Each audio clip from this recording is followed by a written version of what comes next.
C'est bon. Salut. Coucou. Donc, salut tout le monde. Hello. On a décidé de vous faire une storyboard parce qu'on a souvent pas mal de personnes qui nous posent plus ou moins les mêmes questions et on s'est dit, ben génial, on va pouvoir en profiter pour en faire une super vidéo. Donc c'est parti. Donc moi c'est Mej. Et moi c'est Morgan. On est ensemble depuis 5 ans. Et, On a deux et chiens. on a deux chiens. Gus et Tyson. Parce que souvent on nous pose la question, mais pourquoi vous avez acheté un Sorare ou un camion de cette taille? Vous allez aller dans le désert, faire le tour du monde ou ce genre de choses? Moi j'ai commencé ma vie, on va dire, après l'école. J'ai fait des écoles d'art graphiste, mais j'ai vite arrêté parce que j'ai remarqué que j'étais beaucoup plus manuel. Il fallait pour moi que quand je fais quelque chose, il faut que ça aboutisse à quelque chose Concret. de mécanique, de fonctionnel. Du coup, après, je suis parti comme mécanicien moto. J'ai commencé chez Harley Davidson et après quelques années, j'ai changé pour travailler chez KTM, le monde où moi je faisais déjà du motocross, donc c'était plus un monde qui me correspondait. Championnat suisse, mécanicien et tout ça pour des pilotes. Et j'ai fait ça quelques années. Ensuite, je suis retourné chez Harley Davidson chez un ami. Puis, j'ai pris un tournant radical où j'ai travaillé avec un autre ami dans le chauffage sanitaire, panneaux solaires, etc. Et pour finir, là maintenant, je travaille encore ailleurs sur des avions. Mais toujours dans la mécanique. Mais toujours mécanique, mais sur avion, chasse. Alors moi, je suis photographe de formation. J'ai fait, juste après l'école obligatoire, j'ai pu faire le papier sur 3 ans. Après, je suis complètement partie ailleurs parce que je voulais avoir un chien, travailler dans le domaine avec mon chien. Donc je suis partie dans la sécurité privée. Et maintenant, après recul, je me dis que vraiment la photo, ça me manque. Et ce que j'adorais dans la partie photographie, c'était beaucoup tout ce qui était montage vidéo, parce que c'est vrai qu'on a aussi appris à faire ça. Et voilà pourquoi je sais manier un peu la vidéo. Surtout Mej, vas-y, explique-toi. Ouais, c'est surtout moi, ouais, c'est vrai. Parce que depuis le début qu'on est ensemble, maintenant 5 ans, je lui expliquais que moi, un rêve, c'était de vivre en van, mais vraiment de la plus simple des façons et pouvoir être libre et autonome et aller à gauche, à droite sans être emprisonné, parce qu'actuellement on a un 300 mètres carrés, une énorme maison, très belle. Mais voilà, moi j'ai toujours eu envie de voyager et de partir à l'aventure. Vivre dans une tiny house. Et vivre dans une tiny house. Après, ça a un peu travaillé et abouti un peu plus dans ma tête, mais voilà, de base, j'avais envie de partir en van, la van life, un petit peu le truc de rêve, quoi. Il fallait associer son côté minimaliste et mon côté matérialiste, où moi j'ai besoin d'avoir... Je suis arrivé au stade actuel de ma carrière parce que j'ai eu ce que je voulais, comme je voulais, faire comme je voulais. Et du coup, maintenant, il fallait que j'associe à avoir des choses que j'ai envie et qui me plaisent, et aussi le côté minimaliste à Mej on n'a pas beaucoup de choses et on va vivre avec pas beaucoup de choses. Parce que moi je préfère avoir peu de choses mais vivre bien que de vivre avec beaucoup de choses et de se sentir oppressé, et en fait c'est ce sentiment de stress, moi ça m'oppresse, quoi. Alors le côté qui est bien entre nous deux, c'est que moi j'ai pas besoin de beaucoup de choses, mais j'ai besoin des choses que j'ai envie d'avoir. C'était un Dodge de 1979, qui est donc un Dodge américain qui a été importé en Suisse. Et on a eu un coup de cœur pour le véhicule, mais par contre dedans c'était sale, c'est une vieille moquette. Ça faisait garçonnière en fait. Garçonnière, ouais, il était un peu dans son jus de 1979, mais en plus douteux, quoi. Avec des sièges, des fauteuils, impossible à s'asseoir dedans. Du coup, on a commencé par tout vider, puis tout refaire aussi. C'était notre première aventure van life où on a vraiment refait de A à Z ce van. Ce qui était génial, c'est que c'était un bon gros V8 américain avec un beau bruit. Et puis j'ai pu bien on va dire, utiliser mon côté mécanique, refaire tout le moteur et tout ça pour qu'il soit fiable, pour faire des voyages, qu'il consomme moins et puis qu'on ait quand même un gros V8 bien bourrin. Et puis le côté intérieur, là où on a créé un côté plus cocon, joli, en bois. Ouais, on n'avait qu'un lit, une petite cuisine, mais vraiment très petite kitchenette. Et puis Morgan, il nous a créé une petite table parce qu'on avait la chance de pouvoir tourner les sièges. Et ça nous agrandissait en fait la pièce à vivre. Après toute cette transformation, on a réussi à terminer le van pile poil à temps pour partir en voyage. En effet, on voulait aller à Belle-Île-en-Mer, c'est notre premier grand voyage, donc une dizaine de jours. On a traversé la France, on a pris les petites routes parce que le van, c'est là où on a remarqué aussi que c'était beaucoup plus agréable de faire des virées où on roulait 5 heures, on allait se poser à un endroit, on regardait sur Park4Night. Ce qu'il faut savoir dans un vieux véhicule, c'est pas comme actuel où tu es dans ta voiture et puis t'entends rien, c'est super agréable, t'es bien assis, t'es concentré sur ta route, t'as pas de bruit ambiant parce que c'est bien isolé. Dans un vieux van, en l'occurrence le Dodge, enfin c'était bruyant de partout. Ouais. C'est limite, on pouvait pas discuter comme là actuellement. On devait vraiment parler assez fort. En plus, on avait la musique pour essayer d'étouffer un petit peu ce bruit juste fatigant au final. Le positionnement de conduite, les pédales sont hautes, donc tout le temps des mouvements de jambes. Le volant, il avait du jeu, donc il fallait tout le temps compenser. C'était sport. Donc du coup, on avait calculé 4-5 heures de voyage maximum. Et après, profiter du lieu où on allait stationner en regardant sur Park4Night à chaque fois. Et c'était vraiment notre premier voyage. Et puis, on est les deux d'accord là-dessus. Je pense que c'est presque nos meilleures vacances. Ouais, c'est nos meilleures vacances.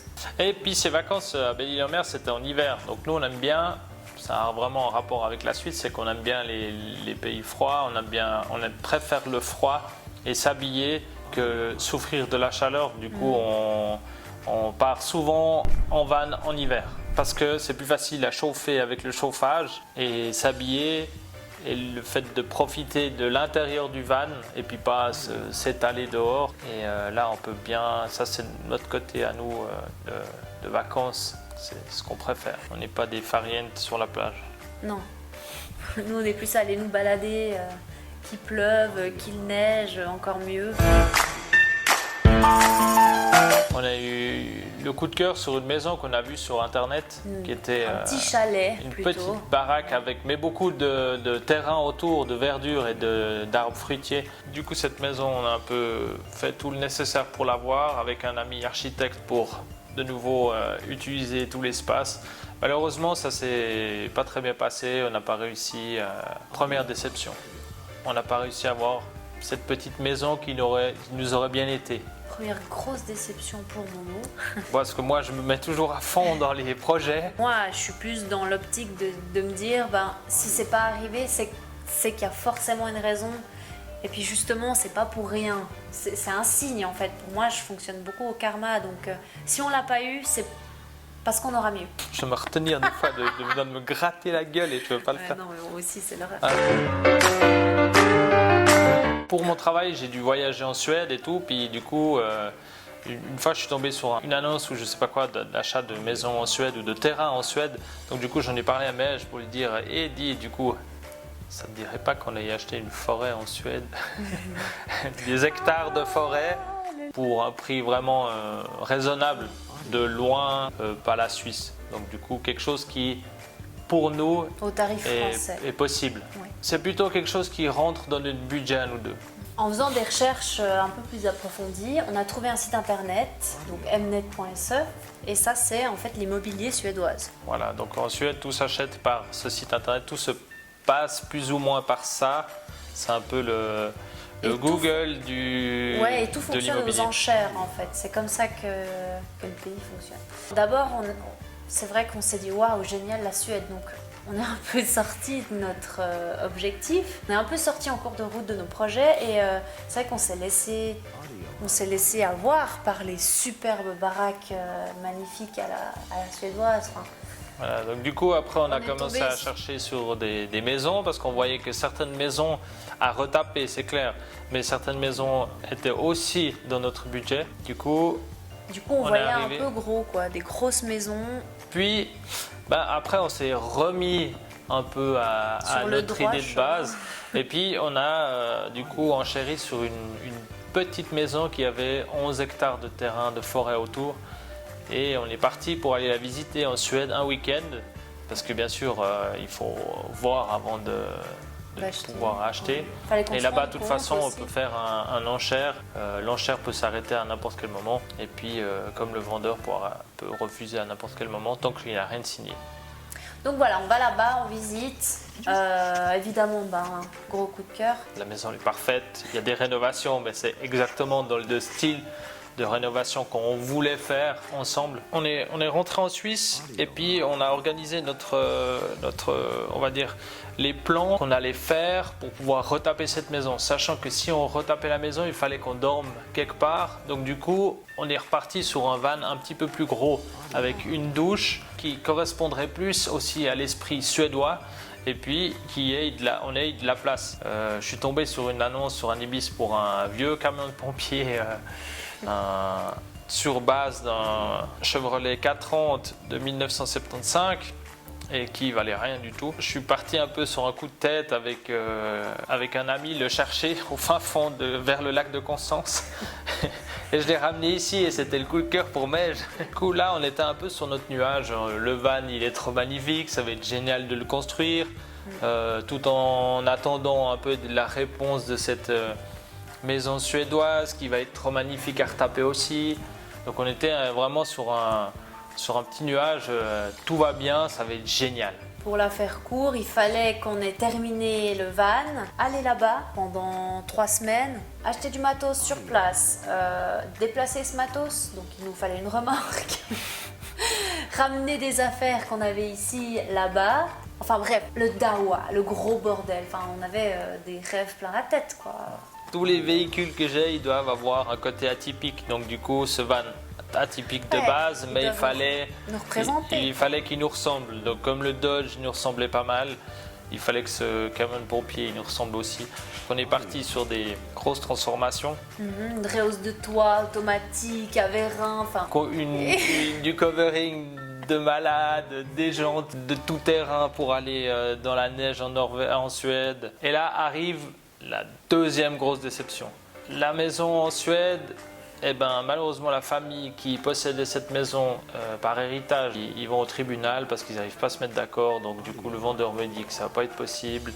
Entre-temps, un Norvégien vient surenchérir sur nous alors qu'on avait quasiment... Il devait m'envoyer les contrats et puis ça se retardait. Puis il m'a dit ouais je te les envoie. Et puis pour finir, paf, on a dit ok stop, nous on est en Suisse. On n'a pas la possibilité de venir 10 fois et tout ça, ça coûtait quand même cher d'aller juste pour un week-end. Donc du coup, c'était pas...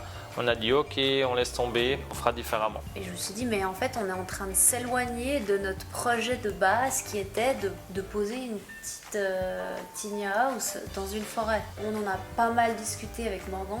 C'est vrai que c'était assez dur cette période. Ouais.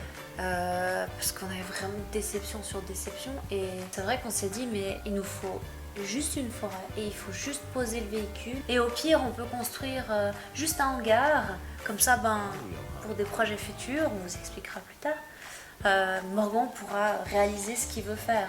Ensuite, j'arrive à un stade sur le camion où il est possible de l'essayer. Parce qu'il faut penser, quand je l'ai acheté, on l'a acheté, il y avait plein de modifications à faire. Je voulais mettre une direction assistée, je voulais mettre des roues tout-terrain. J'ai révisé ci et ça, le moteur, etc. Parce que autant on l'a payé pas cher, autant il y avait quand même des choses à faire. Et puis, donc du coup, on se dit, ok, on n'a pas de plaque et tout ça, mais on va aller le peser. Chez nous, il y a une grande montée, on a essayé de la faire, arriver au milieu de la montée, le câble de gaz, il lâche. Plus de gaz. Il n'y a plus de gaz, on est au milieu de la montée. Déjà qu'on avait tellement de la peine à monter, on était à 20 à l'heure et tout. Et on redescend, je répare vite fait, on repart. On va peser le van. Le van, on a le droit jusqu'à 3 tonnes 5. Il fait 3 tonnes 300. Il nous restait 200 kilos. On n'avait pas fait la moitié. Il n'y avait pas l'eau. On n'avait pas l'eau. On n'a pas fini les travaux. En plus, on arrive à peine à rouler à 70 à l'heure. Dans la descente, vent dans le dos. Ah non, mais c'était une catastrophe. Là, c'est la déception Numéro 3. qui m'achève presque. Je suis presque achevé. Donc il me faut au moins 3 jours pour m'en remettre.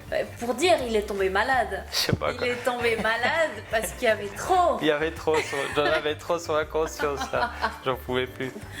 Donc ouais, non, c'était pas une chouette période.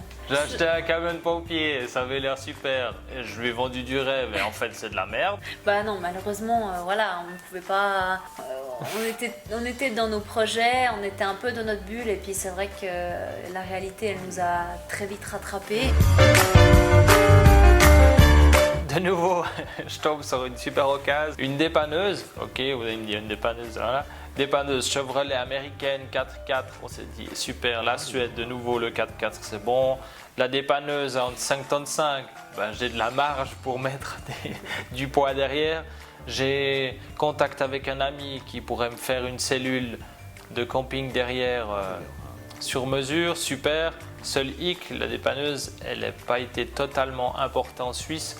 Mais bon, avec les connaissances que j'avais dans le système des homologations et tout, je me suis dit nickel, Easy. ça va le faire. Ça, c'était son mot. C'est bon, t'inquiète, Easy, ça va aller nickel. C'est facile, tu verras. Tu sais, depuis le début, j'entends ça. Hein.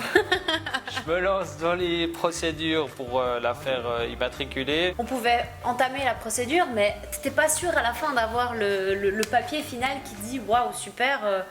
Ben, tu peux enfin homologuer ton véhicule. Tu n'es pas obligé de conduire en plaque garage.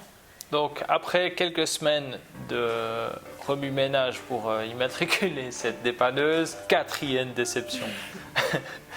Ça marche pas comme je veux, je commence à péter un câble. Il y en a trop de nouveau. Mais j'ai aussi pété un câble, j'ai acheté encore une dépanneuse. Grosse remise en question de ma part, j'ai dit à Mej, je vends tout. Le Dodge à vendre, la dépanneuse à vendre, le camion de pompier à vendre. On recommence à zéro. Il y a tout qui doit pas. Donc moi, de mon petit projet de base, de vouloir un petit van et de faire des voyages, j'en étais encore très loin. Voilà, on a des camions dans tous les sens et il n'y a encore rien qui est fait. Contre toute attente, le premier à partir, c'est le camion de pompier. Il n'était pas expertisé. Hein. Il n'est pas expertisé, pas terminé, hein, donc en plein travaux. Il y avait, en plus, à la base, je voulais récupérer tout le matériel électrique et tout que j'avais mis dedans, donc je le vendais sans les accessoires. Je veux juste la carrosserie, puis quand même une bonne partie du travail fait, mais pas terminé. Après, j'ai réussi à vendre le Dodge. Ça nous a fait super mal au cœur. Ouais. Ça, c'était vraiment notre premier, notre super Dodge. Ah, puis, alors on a eu vacances inoubliables surtout. Ouais, voilà. Donc il nous restait plus que cette dépanneuse, la plaie, le bouton au milieu du visage. Ouais, j'ai réussi à vendre la dépanneuse. Le truc, c'est que je vois une connaissance qui vend donc du coup ce Sorer CDM qui pour moi était vraiment l'aboutissement de la van life. C'était exactement le type de véhicule qui me correspondait. Le côté atypique d'un énorme camion, le look il est vraiment exceptionnel. On allait pouvoir cette fois avoir la place, et le confort et puis pas de souci de poids. Je montre plusieurs modèles de Sorer à Mej. Alors au début elle n'aime pas tellement, je trouve ça pas très joli. Puis après, dès qu'elle a vu le modèle en peint en blanc, le nôtre là, elle a vu le potentiel et puis elle a trouvé que ah oui, ça allait être plus intéressant. Et on part voir le Sorer, on l'achète, on le rapatrie chez nous et on commence à faire là l'aménagement du camion. Exactement comme on veut. Les projets se relancent. On a notre camion, le rêve de tiny house mélangé avec le camion, l'aspect on peut se déplacer sans être remorqué, enfin 2 en 1, donc c'est génial. On a une douche, on aura une salle de bain, on aura une super cuisine comme on a actuellement ici dans la maison. On a une chambre séparée, on aura un coin bureau parce que ça c'était super important pour Morgan, c'est de garder son coin bureau.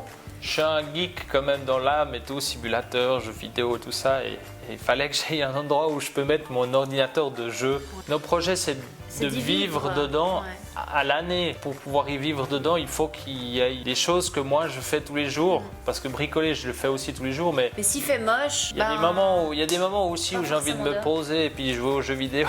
Ouais. Et puis donc du coup à l'ordinateur. Il fallait qu'on aille le côté pratique. Le côté van life minimaliste que je cherchais.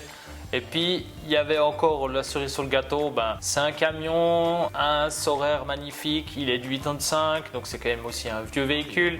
Et il a un côté mécanique qui est très facile et très agréable à travailler pour moi. Autre chose, c'est que le projet, on a pu se lancer sur un projet où tout vider pour reprendre tout à zéro exactement comme on veut.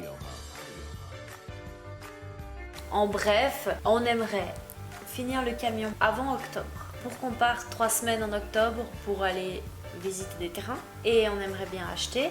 Donc plus forêt ou une ferme, mais qu'on n'utiliserait pas forcément la ferme, on la retaperait pour une maison d'amis et tout, mais vraiment pas pour nous, parce qu'on a fait ce camion, c'est pour y vivre autant en Suisse quand on sera là et autant en Suède quand on sera là-bas. On aimerait y mettre, en fait, comme en Suisse et en Suède, on aimerait mettre une remorque. Sur cette remorque, on va faire un système de terrasse où en fait on pourrait venir parquer le camion à côté. Ça nous donnerait du coup une deuxième pièce de vie.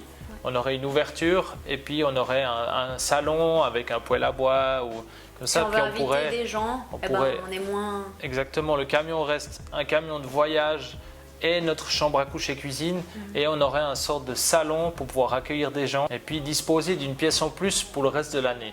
Puis quand on part, de nouveau, on est en camion, nickel, l'espace nous suffit complètement. Et puis dès qu'on arrive en Suède, on a de nouveau cet espace un peu plus pour pouvoir profiter des vacances si on reste un peu statique en Suède.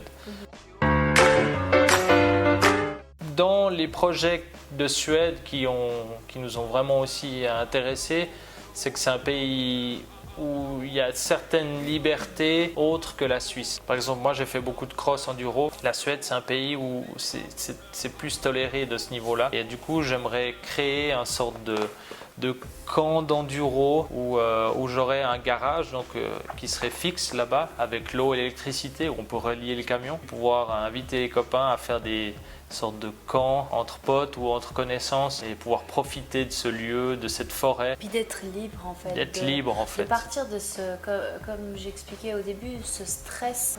Il faut vite se lever pour vite déjeuner, pour vite partir au travail, ensuite vite rentrer, pour vite aller au lit, pour refaire la journée d'après. Enfin, c'est pas possible, c'est pas une vie. Pour moi, pour nous, pour moi aussi, on ne voit plus les choses de cette manière-là et puis on aimerait justement aller en Suède pour redécouvrir le respect de la nature, des choses qu'on aura, parce qu'on aura peu de choses. Être autonome, comme j'expliquais. Autonome électricité, autonome en eau, suivant comment. Enfin, on ne va pas surconsommer. Voilà, c'est ça en fait. On veut plus surconsommer et être dans ce système qui est atroce de surconsommation. Alors on n'est pas non plus des écolos. Non, on a un Saurer. Moi, je veux faire un camp de cross.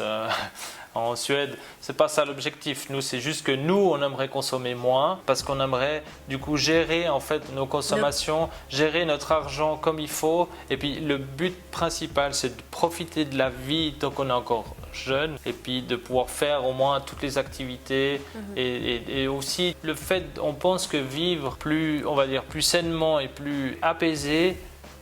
Sur la longueur, on va mieux vivre. Même si on a moins de choses, même si on a peut-être moins d'argent au final, mais on pense qu'on sera... Le rythme de vie sera tellement différent que ça va largement monter sur la balance. Ouais. Et on ne veut pas être dépendant de quelqu'un. En Suisse, on est obligé d'être relié par les eaux de la commune. On est obligé, si on a des panneaux solaires, on doit de toute façon payer un minimum. De toute façon, il y aura toujours qui se rajoute bilag, il y aura toujours qui se rajoute des choses. Et même si on achetait une forêt en Suisse, ce qui actuellement ce serait même pas possible parce qu'on n'a même pas les moyens de le faire en Suisse. Dans la forêt, il y a le système d'entretien, il faut entretenir sa forêt parce que c'est pas vraiment sa forêt. Il y a plein de choses comme ça. Toutes ces règles, en fait, qu'en Suède sont complètement différentes et puis sont pas aussi drastiques. Pour un budget qu'on a, on arrive à obtenir plusieurs hectares de forêt où on pourrait faire presque que ce qu'on veut et du coup on pourrait profiter, laisser Gus et Tyson se balader. Si je veux couper un arbre pour faire du bois, j'ai pas besoin de faire une demande ou j'en sais rien et tout ça. Pour nous, ça, ce sont des choses et une manière de vivre qui nous tient vraiment à cœur. Ouais, et c'est surtout être plus dans le respect aussi. La terre nous l'a offert, on massacre en fait ce qu'on nous offre et il faut juste qu'on se rende compte que ici on n'est rien. Finir le camion, partir en Suède pendant 3 semaines, visiter 2-3 endroits, maisons, forêts, acheter et ensuite revenir en Suisse pour pouvoir continuer progressivement. En tout cas, jusqu'à la fin de l'année, on aimerait pouvoir s'installer dans le camion ici en Suisse ou se débarrasser de la plupart de nos affaires. Et pour finir, on se laisse quand même 10 ans au moins 10 ans, ça c'est le minimum pour pouvoir partir. On va dire si on aimerait vraiment partir et vivre en Suède complètement et ne plus d'avoir d'adresse en Suisse, on a besoin de 10 ans parce que le but à nous, c'est d'arriver là-bas, mais d'avoir un compte en banque qui nous permettrait de ne plus avoir de soucis pour le reste, je dirais pas de notre vie, mais en tout cas pour un très bon long moment. On pourrait se dire, ok, peut-être qu'on devra travailler en Suède, peut-être que je vais devoir faire un boulot, on aura un boulot peut-être. Le but, il est de toute façon, si là-bas on a un boulot, on va le prendre à 50%. Voilà. Ou même saisonnier ou genre vraiment un boulot où tout d'un coup ça nous remettrait un petit peu d'argent pour manger, mais on n'aurait pas de loyer, on n'aurait pas d'électricité, on n'aurait pas tout plein de choses à devoir payer. Pas être dépendant du système en fait. Voilà, on aimerait être un peu plus libre, livré à nous-mêmes. Voilà les projets. On est là pour, si vous avez des questions, on peut volontiers vous répondre à des questions. Si vous voulez venir faire d'enduro en Suède, quand ce sera prêt, je vous dirai. Voilà. Ciao. Ciao. Peace.